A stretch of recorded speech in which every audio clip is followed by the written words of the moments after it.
안녕하십니까. 김상래 교수의 성경해설 마가복음. 오늘은 24년 제3기 안교교과 제6과로 속을 드러내 보이심 Inside Out 이라고 하는 제목으로 마가복음 7장 1절부터 8장 21절까지를 본문으로 함께 살펴보도록 하겠습니다.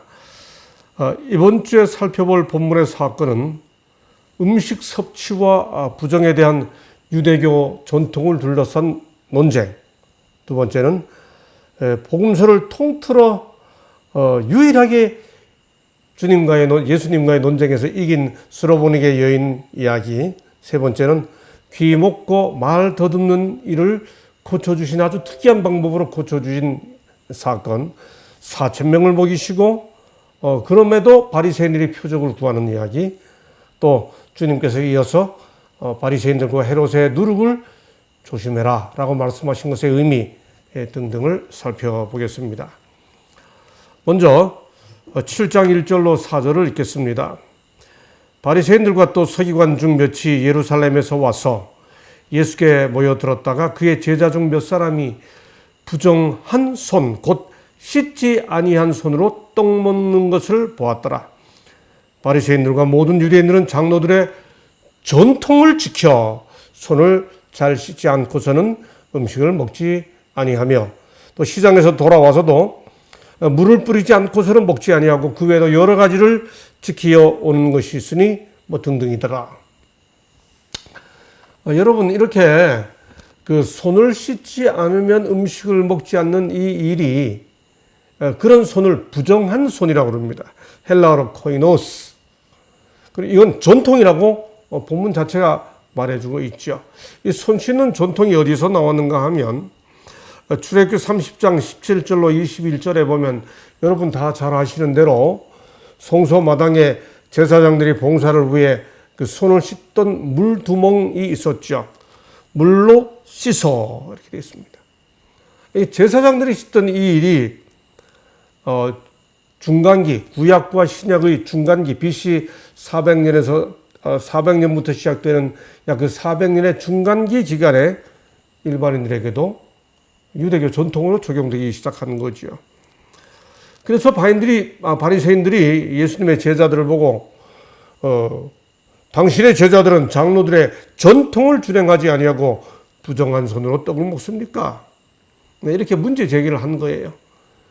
여기에 대해 예수께서 두 가지로 대답을 하십니다. 첫째, 이사야를 인용하면서 너희 외식하는 자에 대해 잘 예언했다. 이사야가. 입술로는 나를 공경하는데 마음은 내게서 먼다. 그 다음, 사람의 계명으로 교훈을 삼아 가르치니 나를 헛되이 경배하는도다. 너희가 하나님의 계명은 버리고 사람의 전통을 지킨다. 주님이 이렇게 첫 번째 말씀하시고, 다시 두 번째, 너희가 너희 전통을 지키려고 하고 구체적인 사례를 듭니다. 너희가 흔히 말하기를 고르반, 곧 하나님께 드림이 되었다고 하면 레위기 1장부터 5장에 나오는 7장에 나오는 5대 제사에서 예물이라고 번역된 히브리어 단어가 바로 코르반입니다.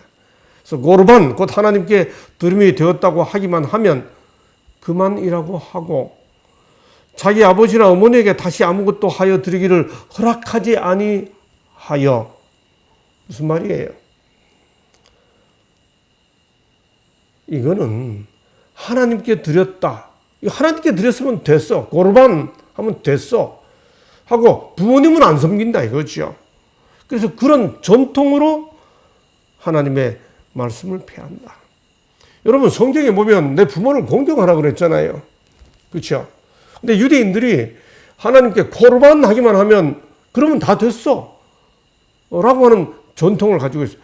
신앙을 빙자해서 하나님께서 사람에게 지키라 명하신 그 효의 그 계명을 안 지켰다는 거죠. 그걸 구체적인 사례를 주님이 들어서 전통으로 하나님의 말씀을 폐한다. 이렇게 말씀을 하시죠.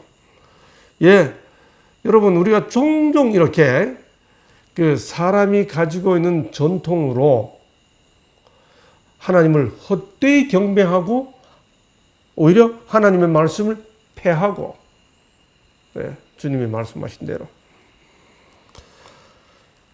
그래서 실물교훈 171쪽, 이 말씀은 그리스도의 지상생에서 성취되었다. 그는 하나님의 계명보다 높임받아온 사람의 유전과 명령은 무시하고 하나님의 계명을 충실히 지키셨다. 그것 때문에 그는 미움과 핍박을 받으셨다. 역사는 반복되고 있다. 사람의 법과 유전이 하나님의 율법보다 더 높임받고 있으며 하나님의 계명에 충실한 자들이 비난과 핍박을 받는다. 그런데 예수님은 여기서 끝내지 않고 무리를 다시 불러 이르시되, 뭔가 주님이 작심하고 가르치려고 하시는 거죠. 너희는 다 내 말을 듣고 깨달으라. 무엇이든지 밖에서 사람에게로 들어가는 것은 능히 사람을 더럽게 하지 못하되 사람 안에서 나오는 것이 사람을 더럽게 하느니라. 이렇게 말하니까 이게 무슨 말인지 몰라요. 여러분, 이번 주 제목이 뭐예요? 드러내 보이심. Inside out. 이게 뭐 우리가 예수께서 당신의 속을 드러내 보이셨다 그 뜻이 아니고요. 바로 이 부분입니다. 주님께서 주님을 공격하려고 하는 그 바리새인들의 속 생각을 다 이렇게 드러내셨다는 거지요. 이게 무슨 뜻인지 몰라서 제자들이 묻자 주님이 이렇게 대답하십니다. 무엇이든지 밖에서 들어가는 것이 능히 사람을 더럽게 하지 못함을 알지 못하느냐? 이는 밖에서 들어가는 것, 즉 음식은 마음으로 들어가지 아니하고 배로 들어가서 뒤로 나감이라. 그 다음 뭐라고 말씀하세요? 이러므로 모든 음식물을 깨끗하다 하시니라. 재림교인들은 예수님의 이 말씀 들으면 곧바로 충돌되는 생각이 떠오르시죠? 그 다음 주님이 이어서 이렇게 말씀하십니다. 이르시되 사람에게서 나오는 그것이 사람을 더럽게 하느니라. 뭐 손 안 씻었다고, 손 안 씻은 손으로 먹은 그 음식이 속에 들어간다고 사람 더럽게 하냐? 그건 다 밖으로 소화되는데 밖에서 악한 생각으로 나오는 게 사람 더럽게 해. 그게 뭐예요? 음란과 도둑질과 살인과 간음과 탐욕과 악독과 속임과 음탕과 질투와 비방과 교만과 우매함이니. 이런 걸 가리켜 뭐라 그런가 하면 전문적인 신학 용어로 라스트 카탈로그라고 그럽니다. 반대말에 투겐트 카탈로그 그럽니다. 예를 들어 사랑과 희랑과 화평과 오래 참음과 자비와 양성과 충성과 온유와 절제니 갈라디아 5장 22절 같은 걸 투겐트 카탈로그, 선의 동목, 이런 걸 라스트 카탈로그, 악의 동목 그럽니다. 이런 게 사람에게서 나오는 이런 게 사람을 더럽게 하지, 뭐 안 씻은 손으로 음식 먹었다고 그게 사람 더럽게 하냐. 여러분, 여기서 주님이 말씀하신 모든 음식물을 깨끗하다 하시니라 이것하고 당연히 우리 레위기 11장의 충돌 문제를 우선 생각해야 되죠. 여러분, 레위기 11장에서 그 음식물을 규례를 딱 제시하시면서 그 위에 짐승 아래 짐승 구분하시면서 성경 본문 자체가 뭐라고 말해요? 이것들은 너희에게 부정하고 그 다음 가증한 것이라 혐오할 것이로되 이렇게 말하죠. 이렇게 쭉 목록을 말한 다음에 제일 끝에 가서 마지막 결론으로 뭐라고 말하죠? 나는 여호와 너희 하나님이라. 내가 거룩하니 너희도 몸을 구별하여 거룩하게 하고 스스로 더럽히지 말라. 45절 내가 거룩하니 너희도 거룩할지어다. 레위기 11장은 거룩 때문에 제시된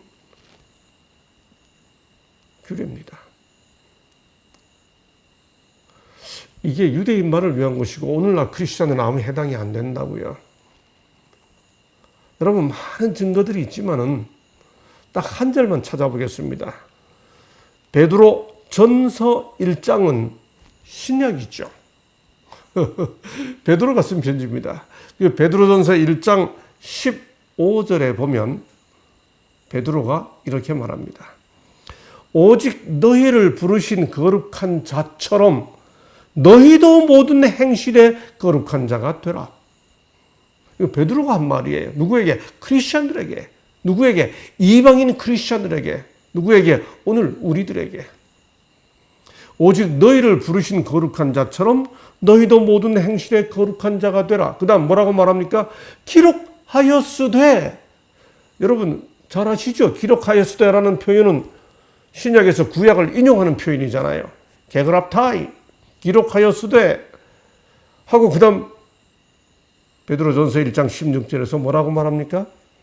내가 거룩하니 너희도 거룩할지어다 하셨느니라. 그러니까 베드로가 보편적 명령으로 이방인 크리스천들에게 부르신 거룩한 자처럼 너희도 모든 행실에서 거룩한 자라고 하면서 레위기 11장 45절을 인용합니다. 여러분 레위기 11장 45절은 앞에 나온 모든 음식물 규례 목록을 결론짓는 압축된 진술이에요. 베드로가 그걸 이방인 크리스천들에게 적용했다니까요. 예수께서 모든 음식물을 깨끗하니라 라고 말할 때 그러므로 레위기 11장을 말씀하신 게 아닙니다. 지금 무슨 말씀하신 거예요? 더러운 손 씻고 미안합니다. 부정한 손으로 음식물 먹는 그거 지금 말씀하시는 거죠. 여러분 신약에서 부정하다고 말할 때 그 표현이 두 가지가 있습니다. 하나는 단어가 아카사르토스라고 하는 단어가 있고요. 하나는 코이노스라는 단어인데 이 아카사르토스라는 단어는 레위기 11장처럼 본래적으로 부정한 거예요. 근데 코이노스라는 단어는 본래 부정한 게 아니고 오염에 의해 예를 들어 씻지 아니한 손 이래서 부정한 겁니다. 여러분 여기 마가복음 7장에서 제가 왜 맨 처음 이 구절에서 이 단어를 놓았는지 이제 이해되시죠? 그의 제자 중 몇 사람이 부정한 손, 아카사르토스가 아니고 코이노스, 부정한 손, 즉 오염된 손. 이런 게 문제가 아니다. 지금 이것은 주님이 말씀하신 것이지 아카사르토스 얘기하신 게 아니에요. 레위기 11장 문제가 여기서 다뤄야 할 핵심은 아닙니다만 그런 오해를 하는 분들이 있기 때문에 우리는 이 부분에서 반드시 확인하고 넘어가야 하는 거죠. 그러면서 예수님이 뭐라 말씀하셨어요? 무엇이든지 밖에서 사람에게로 들어가는 것은 능히 사람을 더럽게 한다.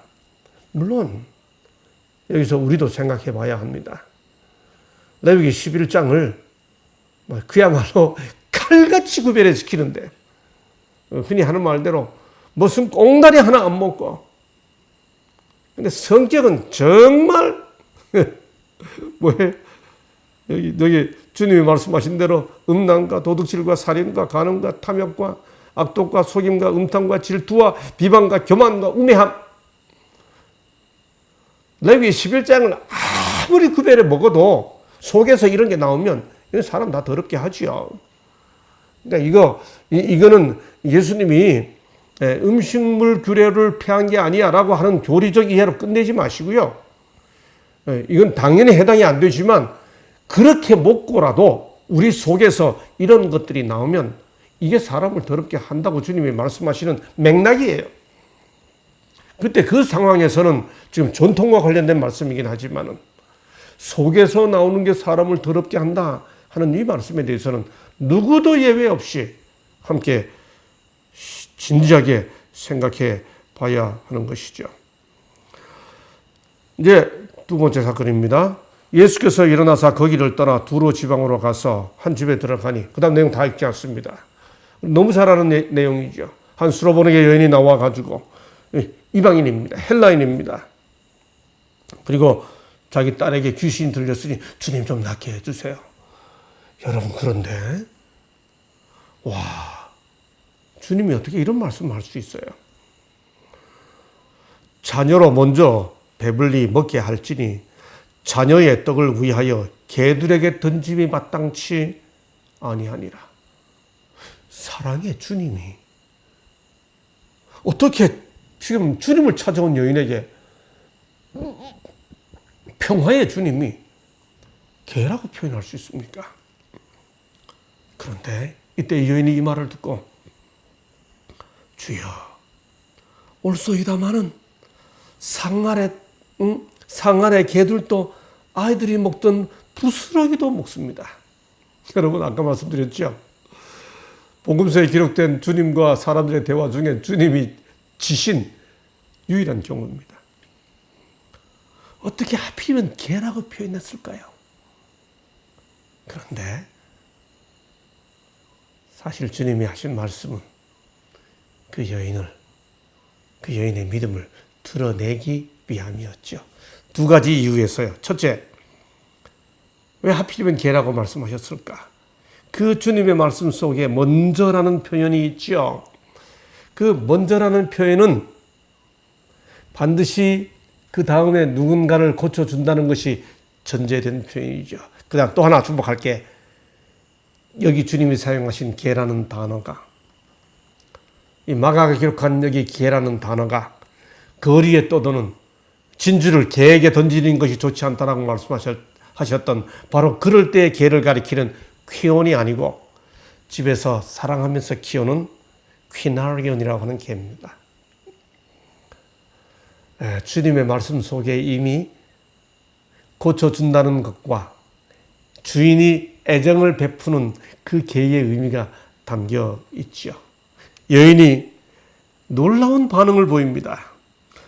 부스러기라고 말합니다. 이건 뭘 나타내줘요? 예수님은 풍성히 베풀어 줄 수 있다고 하는 그 위대하심, 그분의 사랑의 넉넉하심에 대한 고백인 거지요. 시대의 소망 401쪽, 그분은 그 여인을 대우하심으로써 이스라엘 사람들이 버림받은 자로 여겼던 그 여자가 더 이상 외인이 아니요 하나님의 집의 자녀가 됨을 보이셨다. 자녀로서 아버지의 선물을 받는 것은 그 여인의 특권이다. 예, 주님은 제자들에게 그들의 입장에서 그렇게 표현하시면서 이 여인의 믿음을 통해 주님이 외인을 어떻게 사랑하시는지를 보여주시는 거지요. 그러나 그 여인은 자기의 기회가 왔다는 것을 알았다. 집안의 자녀들이 아버지의 상에서 먹을 때 개에게 먹을 것을 안 주지 않는다. 개는 풍성히 차려진 식탁에서 떨어지는 부스러기를 먹을 권리가 있다. 그와 같이 이스라엘에게 많은 축복이 주어졌다면 그 여인이 받을 축복 또한 있지 않겠는가. 그 여자는 개와 같이 취급되었다. 그러나 예수의 풍성하심에서 떨어지는 부스러기를 얻겠다는 개의 주장을 왜 하지 못하겠는가? 주님이 지셨습니다. 예, 그 다음 사건입니다. 예수께서 다시 두로 지방에서 나와 시돈을 지나시고 데가볼리 지방을 통과하여 갈릴리 호수에 이르심에 사람들이 귀 막고 말 더듬는 사람을 데려오시니, 그 다음 잘 보세요. 주님이 아주 이상한 방법으로 고치시죠.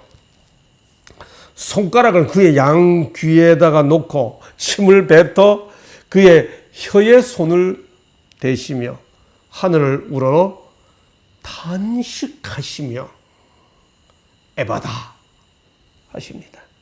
먼저 여기 좀 주님의 그 이동 거리를 지도로 좀 확인해 볼 필요가 있습니다. 여러분 여기 보신 대로 1번이 갈릴리입니다. 2번이 보시는 대로 두로고요. 3번이 시돈입니다. 그러니 갈릴리에서 출발하셔서 그다음에 어디로 가셨어요? 두로로 가셨다가 시돈으로 가셨다는 말. 여기 두로 지방에서 나와 시돈을 지나고 그다음에 어디를 갔다 그랬죠? 데가볼리 지방을 통과하여 그랬죠. 데가볼리가 4번 여기 있어요. 그러니까 주님이 갈릴리에서 출발하여 두로에 갔다가 시돈에 갔다가 이리로 바로 내려온 게 아니고 데가볼리로 왔다가 이렇게 가신 겁니다. 왜 그랬을까요?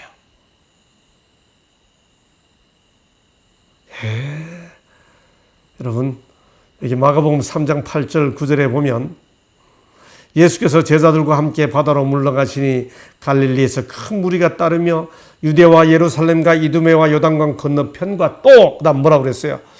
두로와 시돈 근처에서 많은 무리가 왔었습니다. 그 다음에 여기 보세요. 이게 5장에 보면 기억나시죠? 지난주에 공부했죠. 예. 주님이 지난주에 공부했죠. 예. 갈릴리 건너편으로 건너가셨어. 파도를 잠잠케 하신 다음에 거라사 지방에 이르렀을 때 그 해변에서 귀신 들렸어. 군대 귀신 잡혔다고 했던 그 사람 이야기. 주님, 저 주님 따라가겠습니다 했을 때 주님이 뭐라고 그랬어요? 집에 돌아가서 주께서 내게 어떻게 행하였음을 너희 집 사람들에게 말하라. 이에 저가 데가볼리 온 지방에 예수의 행한 일을 전파하더라. 바로 그 데가볼리입니다. 와, 주님이 말씀 들으러 왔던 사람들, 주님이 고쳐서 데가볼리 지방에 선교사로 파송했던 사람들, 어쩌면 그들 다시 만나고 오셨는지 모르겠습니다. 그러니까 이 지도 보시면 바른 길로 오신 게 아니고 일부러 가셔서 돌아서 멀리 돌아서 다시 갈릴리로 오신 거지요. 그렇게 오셔서 이 사람을 만났습니다.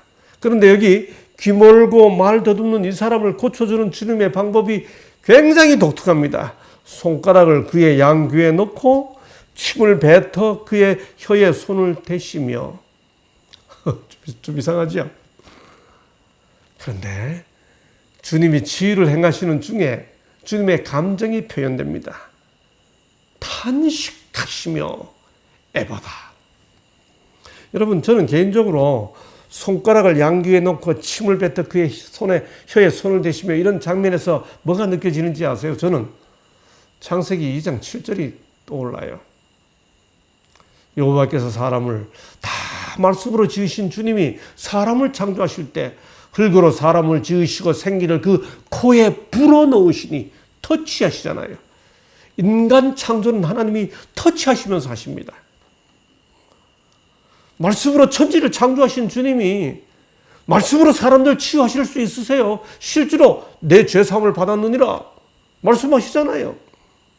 근데 여기 왜 이렇게 터치하세요? 여러분, 이게 이상한 게 아니고 주님의 지극한 관심을 나타내주는 표현인 거지요. 탄식하셨다는 그 감정 표현에서 다시 그 내용을 확인할 수 있지 않습니까? 시대의 소망 404쪽, 특별히 왜 탄식하셨어요? 진리를 향하여 열지 아니하는 귀. 여러분, 기독교는 말씀 종교입니다. 믿음은 들음에서 나고 그러잖아요. 그렇죠? 말씀으로 천지를 창조하시고 그 같은 말씀으로 우리를 재창조하시고 이 땅에 주님 오셨을 때는 성육신하시는 말씀으로 오시고 오늘날 설교로 말씀이 선포되잖아요. 성경은 기록된 말씀이고, 근데 귀가 멀면 말씀을 들을 수가 없잖아요. 그렇죠? 마음으로 믿어 입으로 시인하여 구원에 이르느니라 그렇게 했는데, 진리를 향하여 열리지 아니하는 귀와 구주를 시인하기를 거절하는 혀를 생각하시며 탄식하셨다. 예, 주님은 귀 막히고 말 못하는 그 사람, 말씀을 듣지 못하고 마음으로 믿고 입으로 시인하여 구원에 고백하게 되는 귀에 막힌 걸 보시고 탄식하셨던 거지요. 그래서 창조하시는 것처럼 이렇게 터치하시면서 하시잖아요. 그 무렵에 또 큰 무리가 있어 먹을 것이 없는지라 예수께서 제자들을 불러 이르시되 내가 무리를 불쌍히 여기노라. 그들이 나와 함께 있은지 이미 사흘이 지났으나 먹을 것이 없도다. 와우.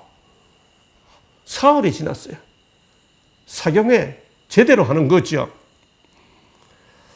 주님이 뭐라 말씀하세요? 내가 그들을 굶겨 집으로 보내면 길에서 기진하리라. 그 다음 그 중에는 멀리서 온 사람들도 있느니라. 여러분, 성경에서 멀리서 온 사람들, 이 말은 이방인들을 가리키는 표현입니다. 그러니까 이때 주님의 말씀을 들은 사람들 중에는 다수의 이방인들이 있었던 것 같습니다. 주님이 물으시죠. 너희들 중에 떡이 몇 개 있냐? 7개입니다. 또 생선 2마리가 있습니다. 그래서 다 먹였더니 4,000명입니다. 남은 게 7강줄입니다. 여러분 5,000명을 먹이신 주님이 다시 4,000명을 먹이고 있습니다. 네, 오병이어의 기적으로 5,000명을 먹이셨던 주님, 지금 여기 7병이어입니다. 4,000명을 먹이십니다. 이런 엄청난 일이 있은 직후에 바리새인들이 와서 다시 표적을 구합니다. 뭘 더 이상 보여줘야 되나요? 그렇죠? 여러분, 안 믿기로 결심하고 문제 삼기로 작정하고 대드는 사람들은 증거가 없어서 못 믿는 게 아니에요. 그래서 주님이 뭐라 말씀하셨어요? 다른 복음서에 보면 요나의 표적 외에는 보여줄 게 없다. 주님이 곧 부활하실 것을 말씀하시잖아요.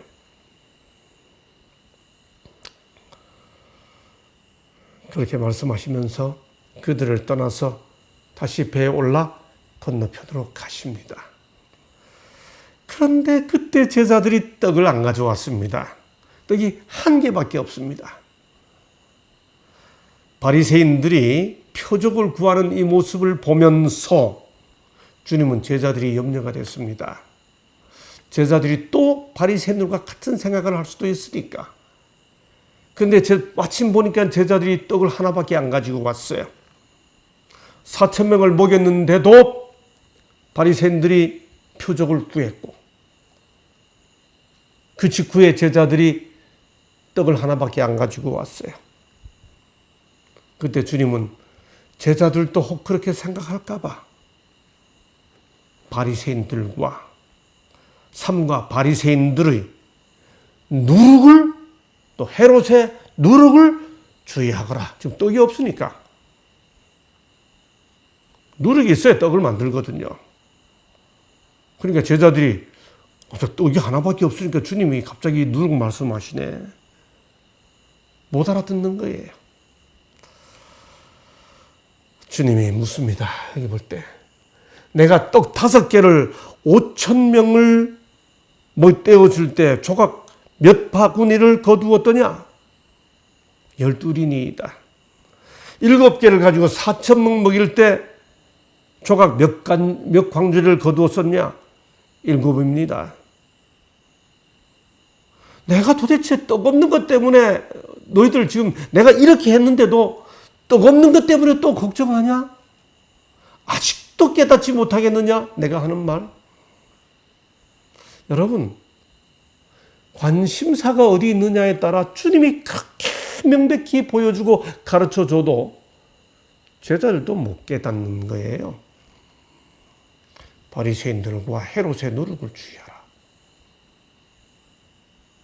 그는 그들의 외식과 막 누룩처럼 번져가는 그들의 외식을 주의하라고 주신 말씀이잖아요. 그렇죠? 주님은 빵이 없는 기회에 제자들에게 바리새인과 헤롯의 누룩, 마가복음 8장 15절, 그 누룩에 대해 경고하실 기회로 삼으신 거죠. 제자들은 말 그대로 예수께서 그들의 떡을 주의하라고 하는 말씀으로 오해했고, 주님은 제자들이 당신의 그 사명을 이해하지 못하는 것, 실망감을 표현하면서 제자들을 영적 무기력에서 깨우치고자 하신 것이죠. 서기관들과 바리새인들은 기반적인 원칙을 넌지시 씹어주고 있었습니다.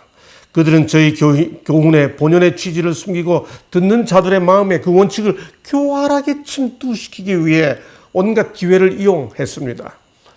이 거짓 원칙은 일단 받아들여지기만 하면 마치 가루 속에 든 누룩과 같이 품성에 침투하여 변화시키는 작용을 했습니다. 제자들도 지금 바리새인들의 질문을 들었으니까 주님이 그거 조심하거라 라고 말씀하신 거죠. 사람들로 하여금 이렇게 그리스도의 말씀을 받아들이기 어렵게 만드는 것이 바로 이런 기만적인 교훈이었습니다. 잘못된 교훈 하나가 들어가 있으면 너무 명백한 것도 안 들어와요. 설명할 필요가 없이 분명한 것도 미리 들어가 있는 뭐가 있으면 이게 안 들어가는 거예요. 여러분, 우리들의 삶에서는 이런 게 없는지 한번 생각해 보시기를 바랍니다. 예, 한번 우리 삶에다 적용해 봅시다. 우리에게도 하나님의 율법의 원칙과 충돌하는 어떤 전통이 있는지, 우리는 겉과 속 중에서 무엇을 보고 사람을 판단하는지, 우리는 혹시 속에서 사람을 더럽게 하는 것이 어떤 것들이 나오고 있는지, 수로보니게 여인같이 신앙을 찾다가 오히려 모욕을 당해도 오히려 더 깊은 믿음을 표현한 그런 경험이 있는지, 귀먹고 말하지 못하는 사람을 위한 예수의 탄식이 오늘날 우리에게는 무엇을 말해주는지 깊이 생각하면서 마가복음 7장과 8장에 기록된 주님의 여러 교훈과 사건들이 오늘 우리의 신앙을 다시 한번 새롭게 하는 기회가 되었기를 바라면서 오늘 교과는 여기서 마치겠습니다. 감사합니다.